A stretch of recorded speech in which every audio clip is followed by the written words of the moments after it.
China wants access to the entire world, right? They have a purpose. They have a really thrust with their economy, and they have a vision of how they apply themselves to the world. But The yet, entire world wants access to China and is not allowed. and is not allowed.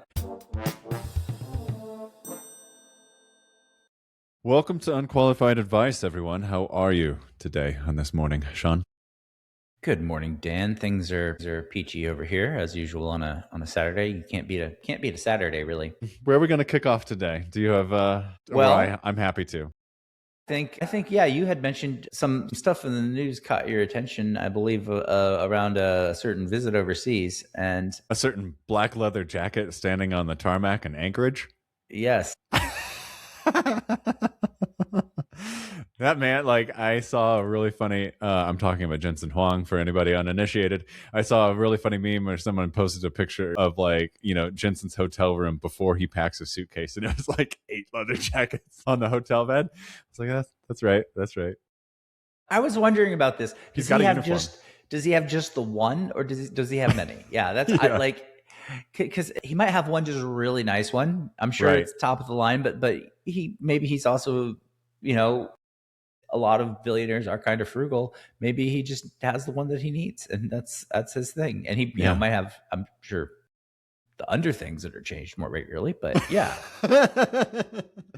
No, I mean, that news is the China summit. It's less about Jensen going along. I think it's really interesting that we had a cadre of very large and involved business people involved in this trip outside of the grifting Trump family. But I think it's important that I think there there's an aspect of Trump picking fights, not necessarily being able to close the deals that he hopes for. The narrative is tacoing, but I'm not so sure. I think there's a lot more depth and nuance to what's actually playing here, not necessarily to the level of thinking, but China wants access to the entire world, right? They have a purpose. They have a really thrust with their economy, and they have a vision of how they apply themselves to the world. But yet, The entire world wants access to China and is not allowed. and is not allowed. And so I think that's the substrate that I would focus on with the lens to look through in judging especially this particular summit, because the language coming out of both sides is we want more cooperation, we want some boundaries around like what is and isn't allowed. And I think there's been more movement, at least from the readouts on both sides here, of what could be possible. It isn't to say it actually works out. Like, all it takes is a couple bad tweets from one side, and then things go wonky again, and we need like another summit a year and a half from now to even get back to where we are today. I'm not writing those possibilities off, but that's like a very tentative, light touch. That's how I'm feeling right now. After they're probably still in a plane flying back at this point, or maybe they've already touched. I don't know. I don't keep track of that part, but I don't know. I mean, were there any did you feel that there was a takeaway from the summit? Well, I felt like there was a lot. You know what I felt like? Trump really likes to be the first to speak, and really he would have just been advised to let them speak first, because every time he came out and said something, Xi came out and said, no, that didn't happen. We had many deals on trade. China, dead silence on trade. That's happening on both sides, though. China does the same thing, and then the White House readout doesn't address it at all. This is true. This is also true. So it goes both ways. So I mean, going in, like, I was trying to figure out kind of like what it was that was really on the table, and I guess it was just Frameworks, a framework. specifics. Yeah, exactly. It was a framework. They were getting together to discuss frameworks, and Xi's coming over here in the fall of this year to continue to build on it. But really looking at obviously tariffs. I think the trade in general. Being the big piece of that. And then immediately after the summit, you see a lot of posturing about Taiwan, where 50% of the global container traffic passes through the Strait of Taiwan. No way. Wow. We've been talking about the Strait of Hormuz, which is 20%. Yeah, 20% of the global oil supply, 50% of the global container ships. That just how many goods are going through that space. Wow. So 50% is rest of world 50% is USA, essentially, right? Because the rest of the boats are headed straight over to LA. Yeah, very much, very much. And I mean, the trade numbers are like down huge year over year. Yeah. U.S. imports from China is down 28% year over year so far. I mean, the Chinese economy is not great. No, it's not. Like there is definite pressure there.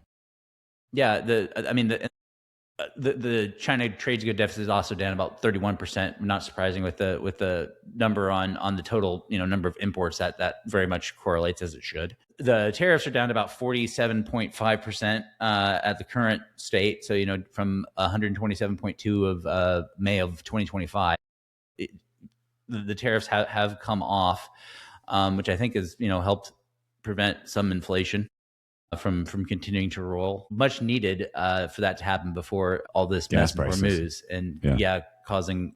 I mean, the inflation readout's basically energy right now. Yeah. Yes. Yeah. It's we're going to have energy inflation, which was going to lead to, as we've discussed previously, inflation in foodstuffs later this year. And probably manufactured goods then also in Q4 because of all the energy input going into it being more expensive. Those goods, it takes a while for standard costs to roll, but eventually those standard costs roll and those costs do come through. So probably, Q4, Q1, maybe we'll see a little bit of goods inflation depending upon how long this persists, which I don't see it. Well, it takes two to taco, right? And I think Trump is willing to taco now, but Iran is, a religious dogmatic zealot. So like they're not going to. Well, the UAE is building a new pipeline out to get more oil out. So ultimately, in the long term, the oil is going to flow, but it's just be more expensive. It's the basically it'll be a new normal. Either a tax on going through the Strait of Hormuz, or you have to go through pipelines, which are a bit more expensive. The goods getting in and out of the strait are going to be a problem for the UAE probably, because goods you can't put through a pipe yet. Helium. Yeah, but if you need to ship a tool into Dubai, for example, it's you got to fly it. Yeah, it's a little tricky to do right now. So yeah, so long term, yeah, those still be long term upward price pressures, which is I think in the background of this of how I was thinking about everything that was going on this week, right? Is if there's discussing a larger trade deal here, what does that mean for long term? How much are they willing to let it ride? I guess both sides. Yeah, because China's hurting for energy. Xi's readout was it is 100% unacceptable for the Strait of Hormuz to be closed, and it's 100% unacceptable for there to be a toll booth, which was strong language considering that they're probably supplying a lot of missiles to Iran still. So there's a lot of room here. There's room to bring tariffs down in exchange for something else. There's room to say, we will stop supplying Iran missiles if you do this. There's, what happened behind closed doors there is like, if there were actual tactical things that were agreed upon, and the dance of like, you have to do this first and then we will do that. And then, blah, blah, blah, down the ladder of both de-escalation and reordering of some sort, right? Like actual cooperation. This is my hopeful side. I'm not so sure. I'm just saying like there's so much room and opportunity, and maybe none of that actually was talked about, and it has to wait till September. It's closed doors, but there is a lot of room here for like real action, and I think both parties walking away not only feeling like they have words to say to their populace that they got what they wanted, but also things that will affect the economy in a positive way. And I think they're and more importantly, control the future growth in a different way is also one of the big readouts I took. What about the trade council that was proposed? And basically both sides said, oh yes, we're going to enter into that idea. Bicameral trade council effectively, rather than having ad hoc escalations and venulous places that were going over this. Hopefully, trade agreements by tweet. Yeah, hopefully less litigation by tweet. I like the idea. I think it's an interesting restructuring of the world order too, right? Because that's happening outside of UN. It's basically saying like, hey, bipolar world, we recognize you. It's an admission. And we don't really care about anybody else at this point. It's us two, effectively. Which in a way is great because we just slapped Russia. Like Putin just is like, you're a menace, but you ultimately don't matter. which is exactly what he doesn't want. Like, he wants to be on the world stage, right? And I think they've shown that they lack the wherewithal to make that a reality. Yeah, they lack something. Anyway, so that was like, again, the reshaping of our cost structures, and then like this new institution that they're basically proposing, which I laughed when they said we're going to make Space Force, and yet here we are. So I'm going to say it's going to exist, and we need to come up with a silly name for it.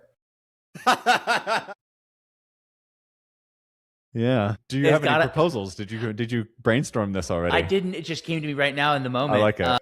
But we got to think of something. It's got to somehow massage Trump's ego, right? So both. I mean, I think these are two highly egotistical men. Highly. The TX Peace Council on Trade, or it'll need some thought, and possibly. Well, TX is like short for transaction.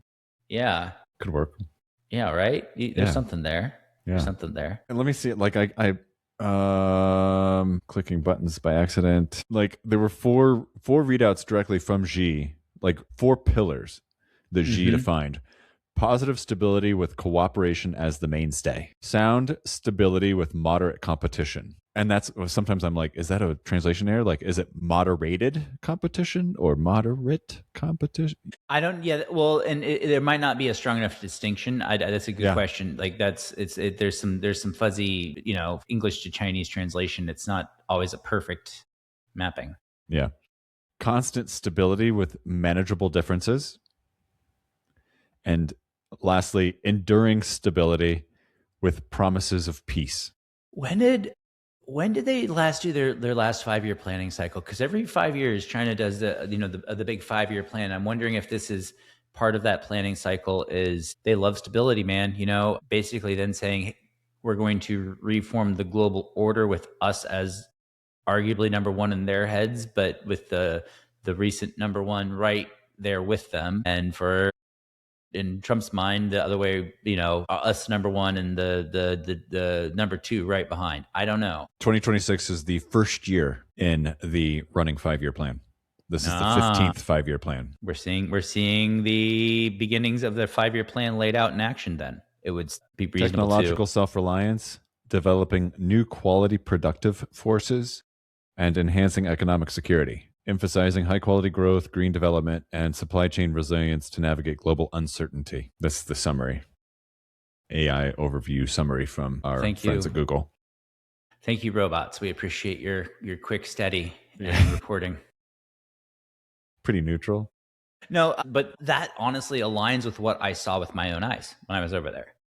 What I saw going on with my own eyes with the things you just said, I could see the signs of those things, particularly on the environmental space, in action. It was evident. They had policies that were in place that were, I don't want to say perfect, but effective.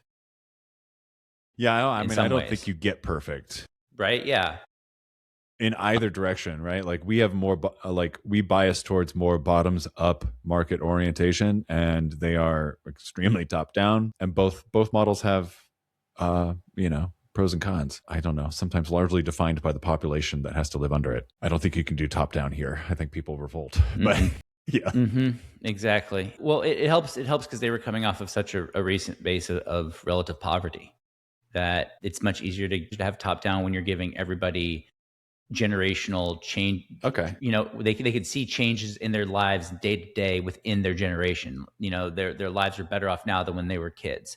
Their parents. Opposite narrative here. Yeah. For sure. Yeah. Which is like partly. And that also might start to slow down for them as things do kind of plateau. Have you heard of lie flat? Or lay flat? No, I've it's not. Like a movement among the youth because nothing matters. And so you might as well just lay flat. And you can't do any, like, I don't know. The youth unemployment there is like 25%, something crazy. Yeah. So it's a little nasty. So now those things where older generations would buy in because they saw societal change. They saw society getting better. As society flatlines and stagnates, you get the lay flat movement from the sounds of it. Just because you can't keep up that growth rate forever, because that's how growth works. Tapers.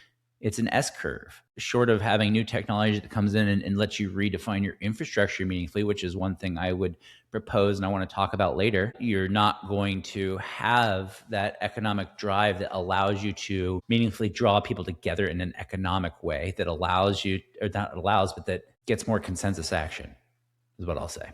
Yeah, I mean, my only pushback on your historical framing is like you had Mao, which is true top down. I control everything in the economy. And that killed more people than has ever been killed in the history of mankind. And then there were reforms after I'm Mao not left. arguing for top down. No, I'm not saying that you are arguing for it. I'm just saying I think the historical like I would like to be very careful with celebrating the Chinese model because I think there are certain things to celebrate, but inside that celebration you have to recognize that like they started off the strict way and it did what it always does, which is famine and murder, and then they actually orientated themselves into a market economy with like a committee controlling some levers, right? And I think that Okay. like framework helps explain how it's working because we have Mhm. we have way more dispersed control over the levers, but ultimately we're both operating market economies. This is something that has been really bouncing around in my head lately. What the way like dynamic industry is formed and you get a new Shenzhen type area or a new tech center type area in a state or in a region of the US, how do you inspire that growth? What policies lead to it? Do you have some more centralized control saying we are going to do some eminent domain to put in infrastructure? Do you have a little bit of Robert Moses involved there Exactly. Yeah. It's so to be able to the answer is be able both.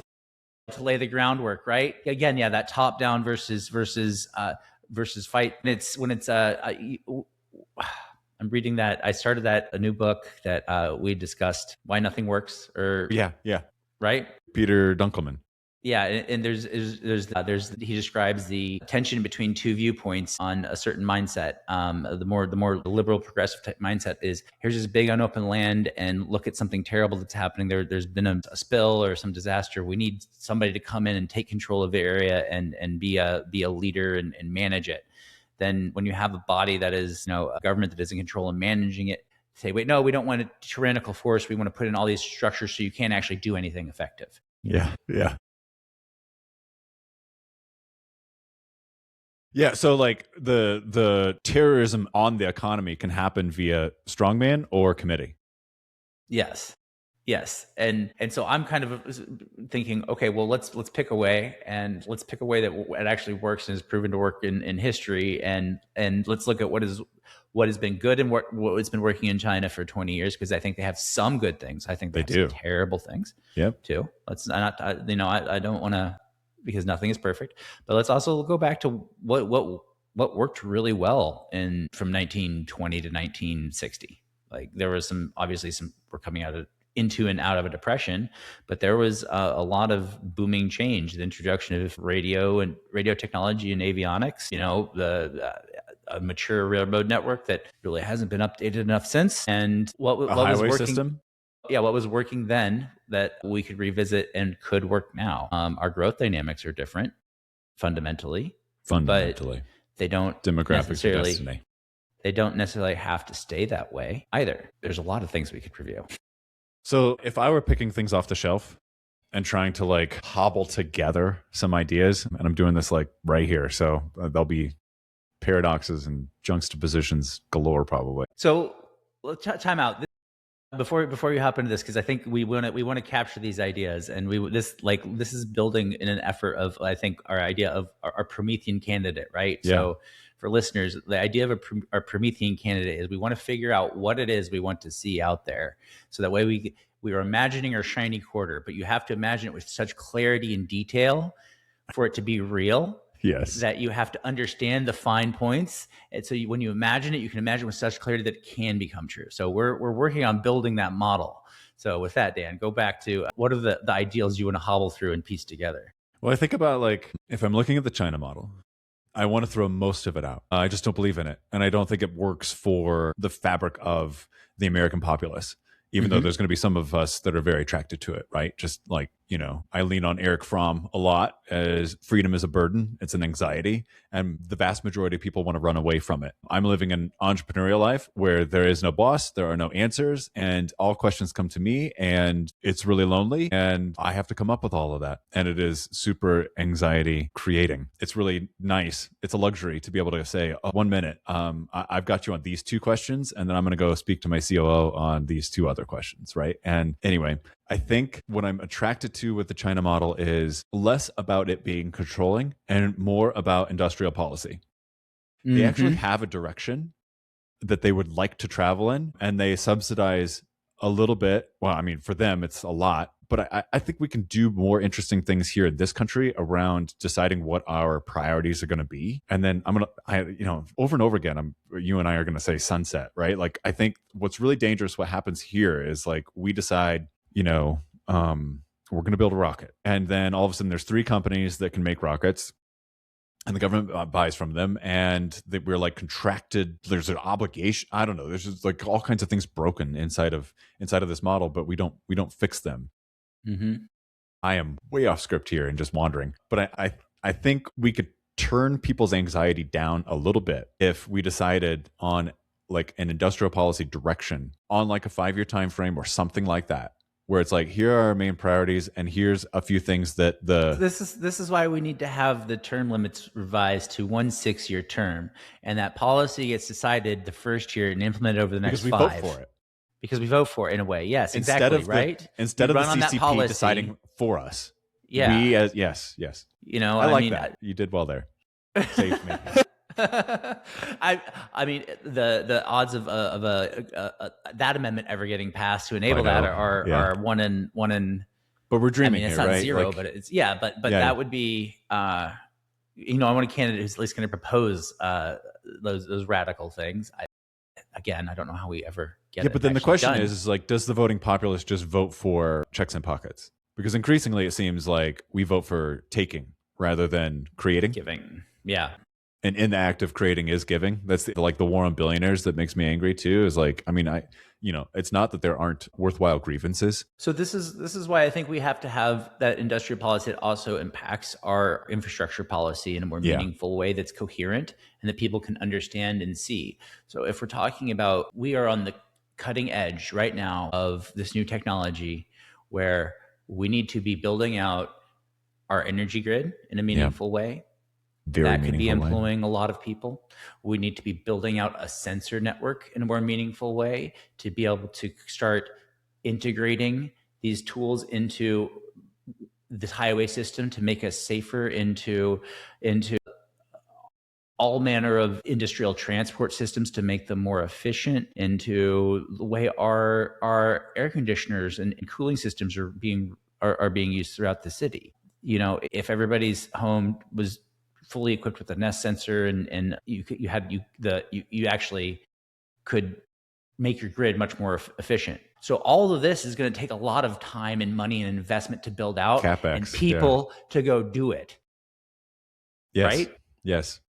Which can be very good for our country which can be extraordinarily good for our country. And so by the remaking of that infrastructure grid is how you then inspire people to get behind this industrial policy. And try to visualize the money flows here, right? So if we just take taxes and then decide via check, basically, who gets it, right? Whether that's through autism clinics or other forms of crazy fraud that seem to be happening in our country, or just straight up checks, because that's a great way to get votes, versus what Sean is saying is like, we are going to take those taxes and we're going to spend a boatload of that money, but what it's going to create is infrastructure that we need, investment that we need, creation that we need, such that our daily lives will probably not be impacted in the first 5 years, but after that they will begin to be quite heavily impacted, in the sense that we can keep electricity prices stable or falling, versus what will be coming down the line soon, which is already happening in certain localities, is they're going up. I think we're going to see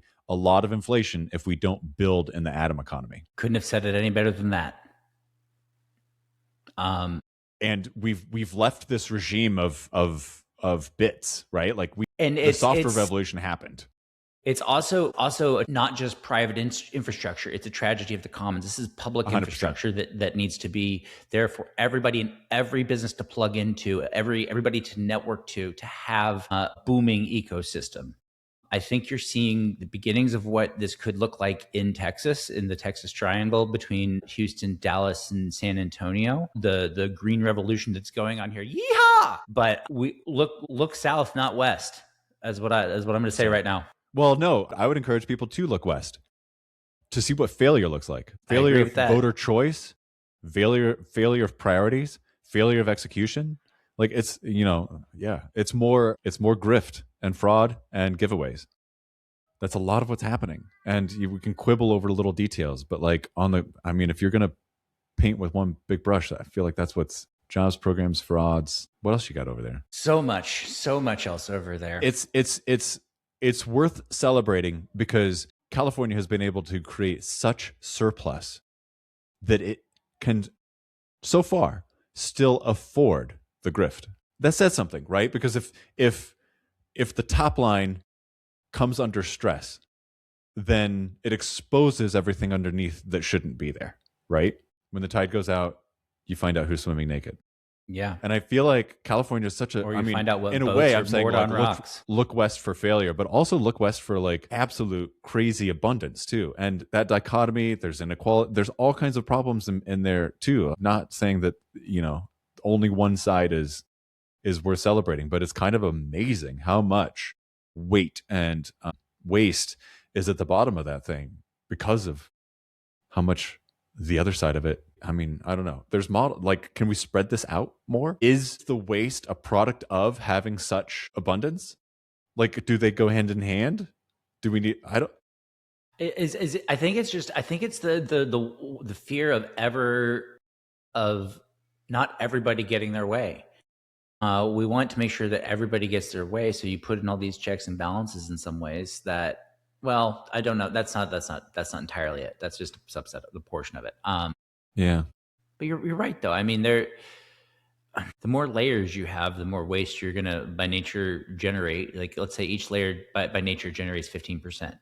Just because on a good case, and then on a bad case, probably 50%. 50. Waste, yeah. Right. So if you have a system that has 10 layers, that's, compound that out. I can't do it in my head, but you have a lot of waste that ends up being generated, right? Well, shoot, let's just do it. 85 to the power of 10. It's like you end up 80%, right? So if you have 10 layers, you end up wasting 80% of whatever went in through those 10 layers at 15%. And there's a lot of layers. Waste per layer, right? I mean, that's a lot of layers, but imagine all of these bureaucracies. Think about how every additional layer and interface you put in there, every layer of review. Think of it this way. For sales taxes, there are certain states where I just I file with the state and I'm done. One, right?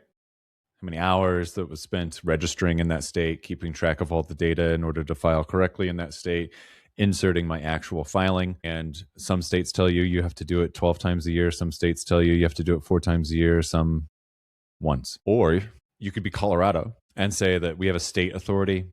We have a secondary authority that individual jurisdictions that don't want to work with the state have signed up for. So there's now many, many jurisdictions, but there's 2 governing bodies that you have to register with and collect data for and submit that data and do the filings. And then yet there are more jurisdictions that are not by the state or the subsystem and are completely independent, and you have to file with them too. So as a business, selling into Colorado is extraordinarily expensive if you're compliant. And I would say 85% of small businesses that operate across state lines are non-compliant.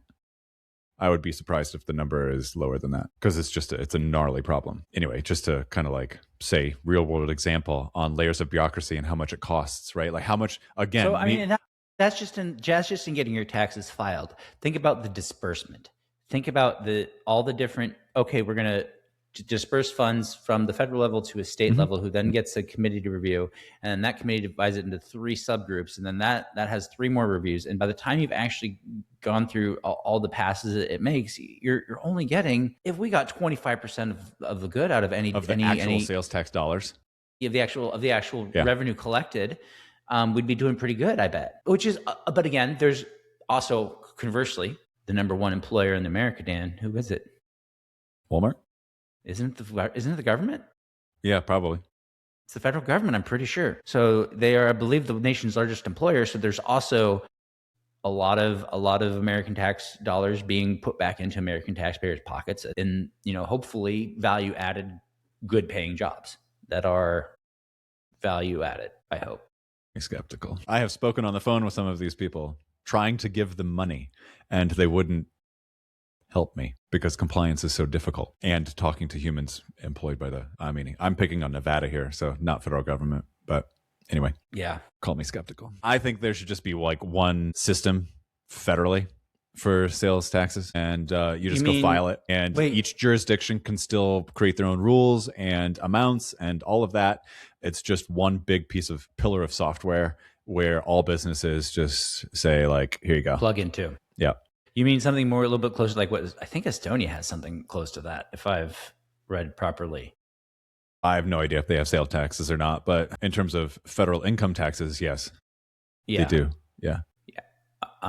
It would be worth, my opinion, the investment it would take in infrastructure to redo that pillar of our ecosystem. Like we're still running a lot of from reports, IRS, servers and all of that on very old technology. But I think that's also, that could be beneficial, safe. Though. Yeah. Well, safe, but also, it's a lot of batch jobs, and mainframes are good at batch jobs. I don't know that upgrading the technology on the back end is what's important. I think updating the technology on the front end would be fair, making it more human usable. Yeah. Yeah. Like, why does TurboTax exist? I should just go to irs.gov and say individual or married, and like off we go to filing. If you fill out your tax form, you fill out your tax return, you send it in and you're wrong, you know what they do? They send you a letter and say, hey, you were off by $500. You owe us this. And I'm like, how did you know? Just send me the bill to begin with. If I dispute it, then I dispute it.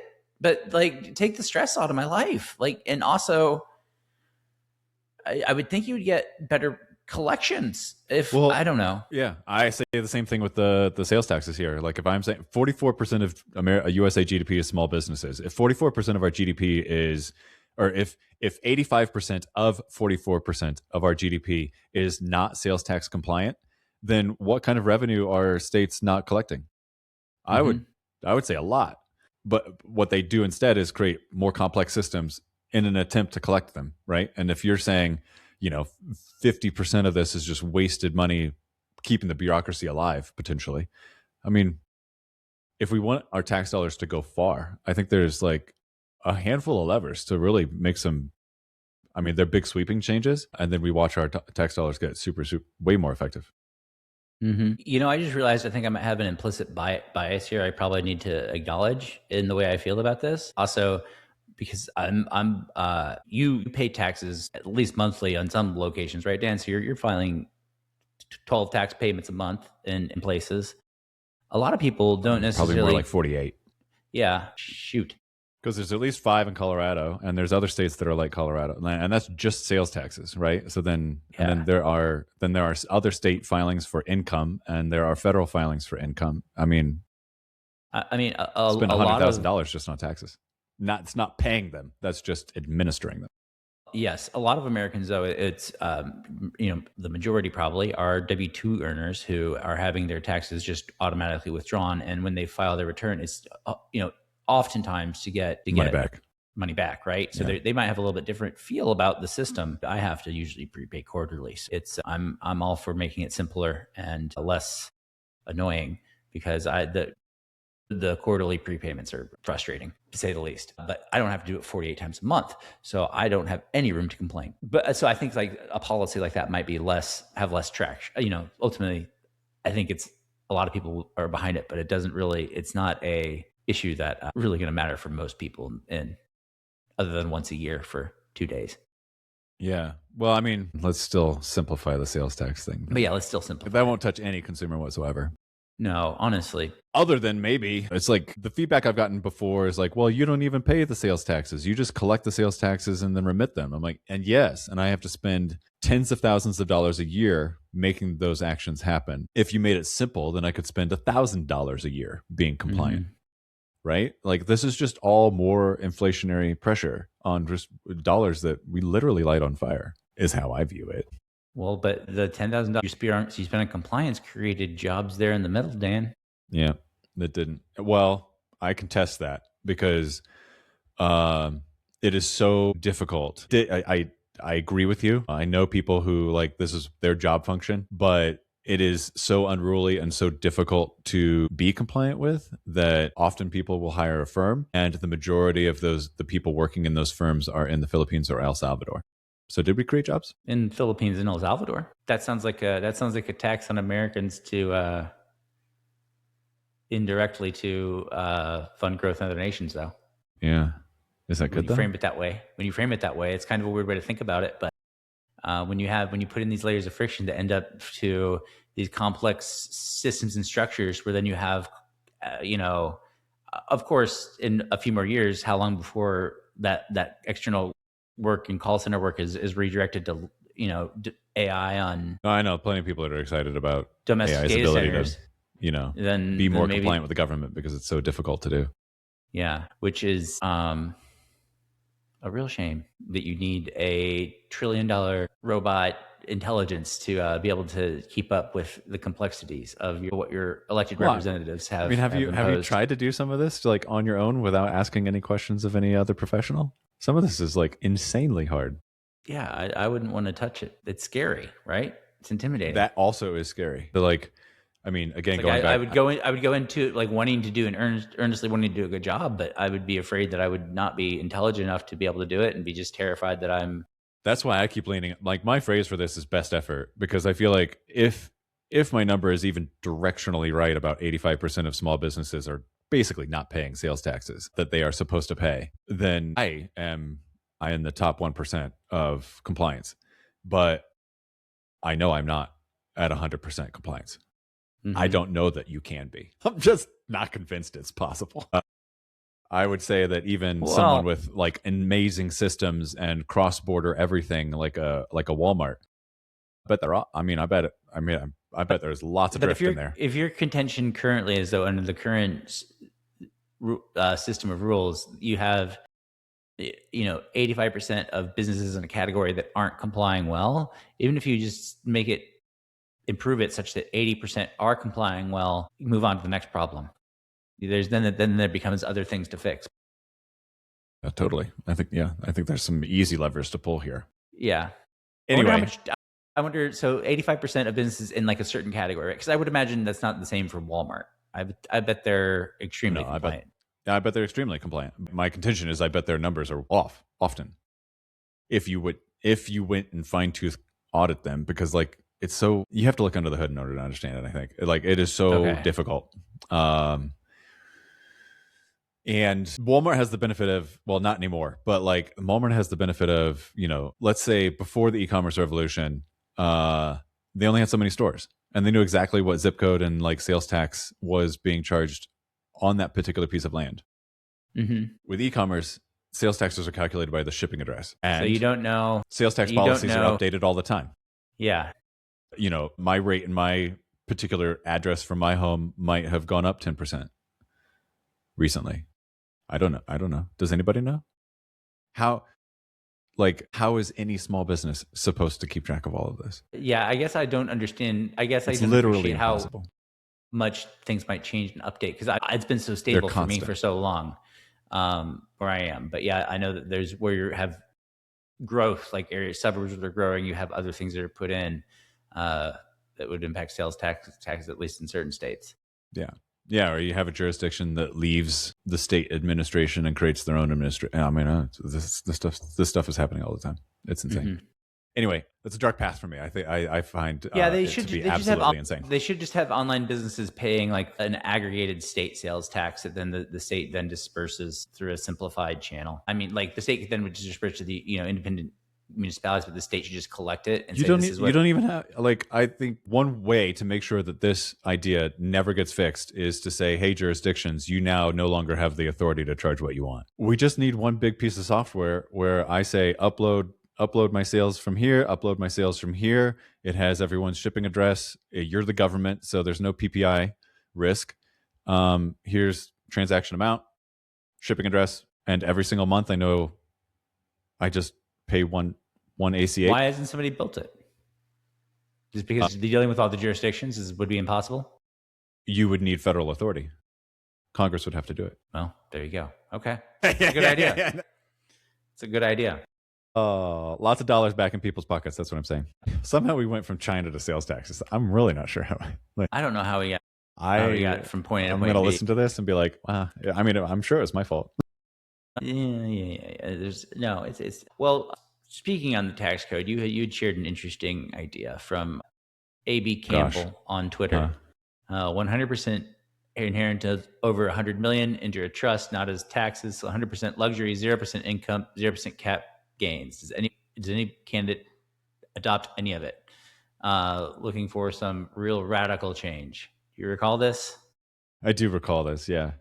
I think, I mean, what attracts me to it is like trying to think around these ideas from first print. Like if you were starting over, this impetus by some people, this feeling that like they want to burn it all down and see what comes out of the ashes. I'm like, well, can we do that like one at a time rather than like just throwing it all away?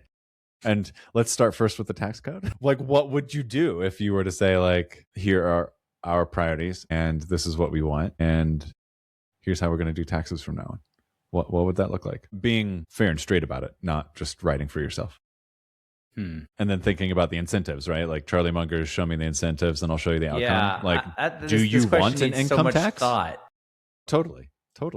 But like, should there be an income tax? Because for a long time, more of the country's history is without income tax than with, right? Mm-hmm. Without the income tax, we were funded through tariffs. Yeah. And property tax, effectively. And it really grew in size in the early 19th century. Yeah. Particularly. Through the war. Really to support, but a lot to support the war effort, but also to grow out of the Depression. Yeah. There was significant growth in a lot of departments and creation of new federal authority. And new authorities. Generally. Yeah. It's a good question. You have to have a tax, or you have to have some taxes. You have to generate revenue to fund the government. The government has to exist to create infrastructure, to create protection, to create some regulative authorities and fund them and have enforcement be possible, right? Data collection and stuff. The Department of Commerce is overlooked as a pillar of amazingness for our country. Absolutely. Good point. All of the data services are really valuable to the BLS. Because that's how you make decisions. That's how you make good decisions. It's looking at the data. Agreed. The intelligence community needs to be funded, even to, some people might argue that, but I think it's a necessity. Integral. Yeah. So you have to have some revenue stream. If you put it on just property tax, then I don't think that necessarily is at all fair, because a lot of hold up, time out, back up. The hard problem. What's the federal government isn't ever going to, like, I don't want it to be based off of a value that is kind of arbitrary. You can go and contest the value of your property, and there's a big assessment process that goes through there, and it's not like you're selling your if I'm property. A well-connected billionaire, aren't I going to try to find a way to own some people who are in charge of? I think it needs to be on transactional things that happen that year, right? Yeah. So income is a transactional thing that happens. I think you could look at stock borrow transactions for something that needs to be looked at being taxed. Honestly, sales tax is also there because it's transactional. It's more usage based. I'd be for a bigger sales tax and reduce the income taxes. I think it incentivizes the right way, but there's like there's a regressiveness to it, which scares me as like it's not the best idea. Yeah, I feel then you're gonna, because then it's like, start buying stuff outside of the U.S. or you're gonna cause some weird dynamics, I think. You already have those arbitrages, right? Like people live in You do. Washington Yeah, for you're the right. 0% income tax and then go to Oregon to buy their car or $4,000 laptop. So if you got rid of the federal income tax, would you replace it with the federal sales tax? I think so. Or at least that's what I would lean towards. It's just a matter of like designing it such that um, I think I would have tiers, right? Like food might be 0 or 2.5 or something small, and then Birkin bags are 100%. For example, right? And yes, that will. I mean, those people can fly wherever they want, and if they want to fly to Hong Kong to buy their Birkin bag, they can. I want that to happen. So then the next year, there's a visual artist that comes out and eats a Birkin bag to try to get a tax refund. The finest leather, yeah. But you know where I'm going? Like, I don't, and at some point, like 100% tax, like that's going to be too much. It will make like all the Rolexes purchased ever be on a border town in Mexico or something. You know what I mean? Like, so there is a balance to strike there. But you tax consumption. You tax consumption rather than production. Everybody's gonna be taking international trips just to land in Canada and return just for the duty free. Dude, I remember being in Myanmar and there was a Rolex shop, and I'm like, what? This is a country where people like took home their pay on Fridays and canvas bags because cash was worth so little. You had like it's not like they made much money, but they would carry bags of cash home. I'm like, who's buying a Rolex here? And of course, there are answers, but yeah. Was the price right? Did you look at the price? I don't know. I didn't go in. I bet that Rolex isn't even real. Yeah, that's a good point. Yeah, I don't know. So like, I think those are interesting thought experiments of like if you could wave a magic wand and like make a new system that rethought incentives, what that look like, It's a question for I think a future episode, but when we need to start getting our minds settled around so we can imagine it. And probably study how it's happening in other countries too. And think about how it's because I really want to go read more about some smaller European countries where they have implemented more efficient collection systems and technology. They're usually smaller countries that smaller population, easier to implement something like that. Especially when you're smaller in geographic size too, and you don't have to think about all the different states, different opinions, and the different municipalities across our great nation. Kind of like one culture rather than a lot. Yeah, it's basically like, oh no, it's just that's just Oregon doing that by themselves. Yeah, it's not getting Oregon and Texas and California and Vermont all to align. Yeah. And that's where like, my sales tax thing is like, it's not, we don't even have to agree. It's just one software pillar, right? I just want one checkout window where we all go comply. Anyway, I will rest my case. Okay. So sales taxes. All right. So a future episode, when we talk about that again, we need to understand that one pillar. How many jobs does that kill alone? Gosh, because that's where the pushback comes, right? Because you have Intuit, H&R Block, you have how many none different... of them are involved. Doesn't matter? I guess it wouldn't matter. Those are all income taxes. Those are income taxes for states, income taxes. I'm just talking sales taxes. So you're only going to be working with businesses. Okay. You will not be working with any individuals. No single individual, like only business entities file sales taxes. I was thinking more broadly speaking, one system for all, but I think that's too much to ask. Yeah, but if you went that radical, like then okay, so that those are two levels of different questions. The follow-on question I think is worth asking as well. I'm with you. Yeah, but like I think the more achievable one is saying like, hey, dear business owners of America, this problem that you all hate and also you're probably not compliant with, we're going to save you the trouble of having men in black suits show up at your door, knock on your door and ask for sales taxes that have not been complied with for the past decade, to the amount of a bill that you cannot afford. We're going to save you all that trouble, and we're going to nuke like a handful of businesses and some jobs, mostly government jobs. And we're going to say one big software system that is where you all come to file. And all we need is a list of transactions and zip codes. So if you're an actual store with a physical location, and only one location, you've got one zip code. Sales taxes you probably are already compliant with if your business is that simple. But here, it's going to be super simple to file.